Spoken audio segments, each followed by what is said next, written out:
Good morning. Good morning. Good morning. Good morning. It is the first Monday in November. Oh my gosh, you guys, like literally first Monday in November. And which means we're like less than 60 days now to the end of 2019 and the start of 2020, which is like, where did the year go? I feel like this year has just literally just whizzed by. Hey Lisa, how are you? Yes, your son is too cute. Your son is actually all your kids, because you know I love all your kids equally. No favorites, love them all. Those are my nieces and nephews. So my sister-in-law Lisa is on. How are you all? I hope you all had a fantastic weekend, and that you did something fun, exciting, interesting, or else that you just relaxed, chilled, maybe Netflix and chilled, which is one of my favorite pastimes. I'll tell you that I didn't do anything, like nothing. I have not left my house since Thursday. That's quite sad, isn't it? Not left my house since Thursday. I had a really epic day on Wednesday, which surprised me by how exhausted I was after it. So I literally have not left my house since Thursday. For anyone who doesn't know, I won a competition. I beat out about 399 other people back in September for an opportunity to speak on a stage in front of 9,000 people. Yes, I stood on that stage and was like, oh, this is what 9,000 people looks like. It was a lot of people. And I can legitimately say that I've spoken on the same stage as some of the greatest speakers of this generation. I spoke on the same stage as Tony Robbins, as Rachel Hollis, as John Gray. John Gray is the author of Men Are From Mars, Women Are From Venus, Molly Bloom, Gary John Bishop, who wrote the I can't say the word yourself series. Gosh, who else is there? There were so many phenomenal speakers. JT Fox. It was truly a phenomenal day, and a phenomenal experience for me to speak on a stage in front of 9,000 people, and to just to have that opportunity. And one of the best things that happened, which is why I'm wearing this T-shirt here. I don't know if you can see it. It says, "I am brave." This was gifted to me on that day by a woman who I just absolutely have fallen in love with. Her name is Connie Jacob, and she was technically my competitor. Her and I were in the competition for this opportunity to speak on stage back in September, and her and I were the final two standing. So it was literally the two of us were the last two competitors, and it was between her and me. And I won on that day, but Connie has been nothing but kind and gracious and supportive since I met her. So literally anything I do, anything I'm working on, Connie's one of my biggest cheerleaders. And on that day, she made sure, you can imagine in like 9,000 people, she made sure to come and find me before I went on stage to give me a hug. She gave me this T-shirt which says, "I am brave." And she gave me a beautiful card with such a beautiful, heartfelt message in it. And so for me, it was really, truly a lesson in life that, you know, sometimes we're competing against each other, but it doesn't have to be that way, that we can support each other, we can uplift each other, and that it just helps all of us do better, be better when we're supportive of each other. And I just wanted to really quick say that, you know, Connie's, she has a platform. You can find her, and I'll link to it after this, where she's really an advocate for youth mental health. And so she literally travels all over, everywhere, speaking speaking on speaking to youth, speaking to parents on how they can help their young kids, sometimes kids as young as 8 and 9, who are having issues, mental health issues. And it comes from her own experience with her son, who I believe, I could be wrong on this, so forgive me, Connie, but I believe maybe when he was 8 or 9, he was having suicidal thoughts, and so it was really the work that she had to do and her family had to do to, how do they help him, with his mental health? How do they encourage him? And so that's the work that she now shares all across everywhere. And this t-shirt, the I Am Brave t-shirt, is a t-shirt she sells to raise funds to help her do this work. Because unfortunately, mental health and youth mental health is not a sexy subject. And so there's not a lot of funding. And so she has to do a lot of the funding for herself, to travel to schools, to, speak all across everywhere. So this is one of the things that she sells. So I will link to Connie's website, where if you want to support her and support the work that she's doing, you can do so by purchasing. She has other things. She has t-shirts, she has hoodies, she has other things. So that's where I get this t-shirt which says I Am Brave. Okay, so what was my biggest lesson from this incredible day that I had the opportunity to be a part of, to, like I say, literally be in a room with the greatest inspirational, transformative speakers of our time. I got to take a picture with Tony Robbins, who, if you're in the inspiration personal development space, he is a powerhouse. He is the name when it comes to personal development. But for me, much as I love Tony Robbins, for me, the person I resonate with most and the person that I stand for is Rachel Hollis. I just feel, maybe it's because she is a woman, that her message resonates with me. And so what I wanted to share with you today is really an excerpt or some of the key things that Rachel said in her speech, which was a phenomenal speech. I'm Team Rachel all the way. So I loved being able to have a front row seat to see her. It was my first time seeing Rachel live, to hear her speak, to see her. I didn't get a picture, which broke my heart, but I'm going to work on it in 2020. I think I have another way that I can get a picture with Rachel Hollis. But I really wanted to share with you. So she went up on stage and she talked about the fact that she's just a regular person. She has all these accolades and phenomenal success.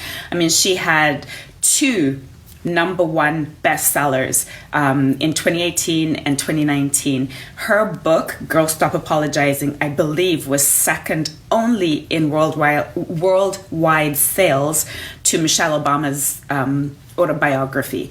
That's the kind of influence that she has. She routinely sells out stadiums of 8, 9, 10,000 by herself, not with any other names, not with any other big ticket people, but by herself. And so for me, it was a huge opportunity just to hear her speak live. And she said that I'm just a girl. I'm a girl who has literally a high school education. She never went to college. She has a high school education. And she said everything that I have was because I hustled and because of these 5 things. These are the 5 things that she shared. She said, #1, ignorance is a choice. She said, in this world where literally at our fingertips, you can have any information, you can Google anything and learn anything. You don't have to even pay for it other than paying for you to have internet connection. That ignorance is a choice. If you choose not to be a subject matter in your area of choice, that is a choice and that is on you. And so she said that for her, like I said, she has a high school diploma, and she says everything I know about how to run a business, and they are now an 8-figure business. She said we're a high 8-figure business. She has built that literally from the ground up with, as she said, Google is my best friend. Everything she said she knows about business, about anything she does, has been acquired through Google. The number 2 thing she said is that I'm comfortable being uncomfortable. I am comfortable being uncomfortable.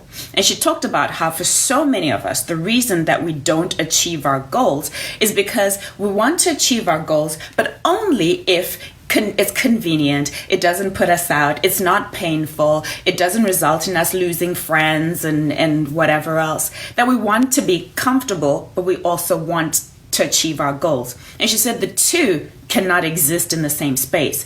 If you're going to achieve things that you've never done before, if you're going to go places that you've never done before, if you're going to achieve your goals and your dreams, you have to get comfortable being uncomfortable. The growth happens when you are uncomfortable. And so that for me was like one of the key things that I took away, that your goals and dreams aren't going to happen with you staying the same. Something has to change. If you do the same, you get the same. So for you to get different results, for you to achieve different than what you've achieved, you've got to be comfortable being uncomfortable. The third thing that she said is that I am grateful AF. I'll let you fill in the blanks because I don't want to be like banned by Facebook and Instagram. So she said, I am grateful AF. And by that, she said that she really takes time for gratitude. In fact, if you follow her, she has the Start Today journals. The very first thing that you do in the Start Today journal every day is list 5 things that you're grateful for. Because as I often talk about on this platform, that the things that you're grateful for will magnify if you take the time to be grateful for them. And if the things that you're grateful for, you will be blessed if you take the time to be grateful for what you have. If you take the time to really acknowledge what you have, the achievements, the whatever it is that's going on in your life that's going well, and even the things that aren't going well, because even the things that are not going well are there to teach you something. They're a gift to you for you to learn. And so she said that she is grateful. Gratitude is a big part of what she does and who she is and how she operates on a daily basis. And she also pointed out that gratitude doesn't just have to be for big things. That literally little things like, I don't know, for me today in my workout, when I was just like at that point where I felt like I couldn't go on, my song came on and it just gave me, so that is going down in my gratitude journal today. I'm so grateful that my song came on and it carried me, gave me that second wind. So be grateful, and it doesn't have to be the big things, even the little things. Look for the little things. In fact, the little things are the ones that actually matter. So that was number 4. I've lost track, whatever. Number something, maybe number 3, because I said that ignorance is a choice, be comfortable being uncomfortable, and she's grateful. The 4th thing that she said is, I am intentional AF. So she said that every single day, there is no moment for her where she's just kind of wondering, I don't know what to do, or, just kind of existing.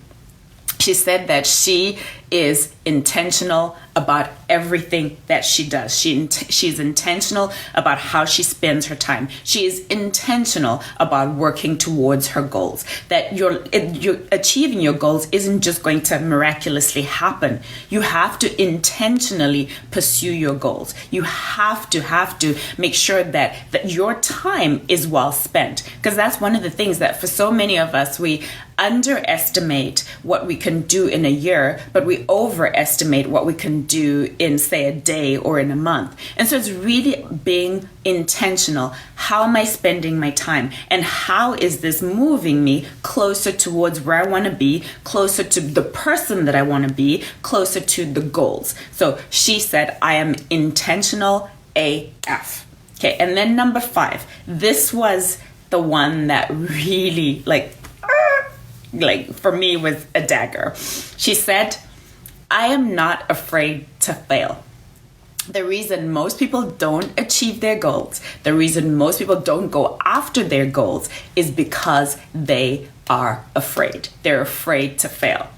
And this was the kicker for me.